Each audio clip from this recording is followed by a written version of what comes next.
এই দৃশ্যটা আপনার দেখলে বুঝতেই পারবেন না যে এটা আমি মলের ভিতরে আছি, যেটা শপিং মলের ভিতরে। উপরে যে ছাদটার লুকটা দেওয়া হয়েছে সেম টু আমাদের আকাশে যেরকম আসলে অনেক সময় এ ধরনের আকাশের লুকটা থাকে, সেই রকম সেম টু ভাবে কেউ বুঝতে পারবে না যে এটা আসলে ভিতরের অংশ বা বাইরের অংশ।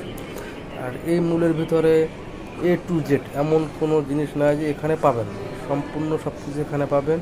দেখেন যে উপরে যে মলের ভিতরে যে ছাদটা দেওয়া হয়েছে এই শপিং মলের, এই ছাদটা কিন্তু একবারে আমাদের যে আকাশের বাইরে যে লুকটা থাকে সেম টু ভাবে।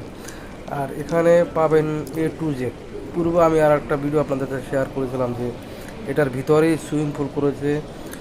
সেটার ভিতরে নৌকো চলে, ফ্যামিলি সহকারে কেউ যদি ঘুরতে আসে সত্যি খুবই ভালো লাগবে, ভালো লাগার মতো একটা জায়গা।